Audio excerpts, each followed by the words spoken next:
The doctors, the EMTs, how are they coping in the aftermath? And what if they were missing their own relatives while they were saving the lives of those injured? Joining me now is Dr. Leana. She's an emergency room physician who was working at Massachusetts General Hospital the day of the terror attack. She also works at Brigham and Women's Hospital. So you were at Massachusetts General Monday. What happened? Oh, it was a horrific day. We had no idea what was coming. It was 3 o'clock and we heard that there were 2 explosions, but we didn't know where. We had no idea how many people were coming to us. How many people came? It seemed like dozens, and it was. It was probably nearly 3 dozen patients in 2 hours or so. And was the hospital ready for it? I've heard from Dr. Walls from the other Brigham and Women's Hospital that because of all the drills the hospitals here have been running since 9/11, you were unbelievably prepared.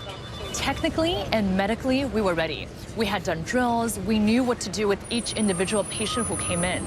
But I've never seen trauma like this before. The volume and the nature of the trauma was really chilling and really shocking. And on a personal note, you hadn't yet heard from your husband while this was all going on, and then you hear a cell phone ring.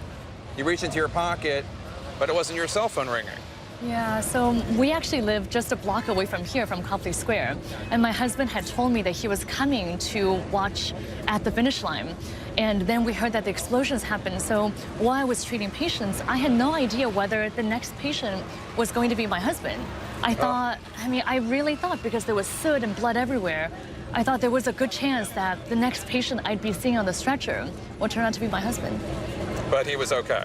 He ended up being unharmed, but I couldn't reach him for hours because of phone lines being full and all these things. So. One of the things that Dr. Walls told me is that he talked to his protege who works in Colorado and dealt with the Aurora shootings. Right. And he said, what's one piece of advice? And he said, we took care of our people, the emotional trauma that they felt, but you can always do more. It still wasn't enough. Have you found that? Or are the doctors and nurses and others who work at the hospital, are they still dealing with this and struggling with it? Absolutely. I know that. I certainly do. I have nightmares, and whenever I hear sirens or the loudspeaker for the ambulance going off, I think about Monday.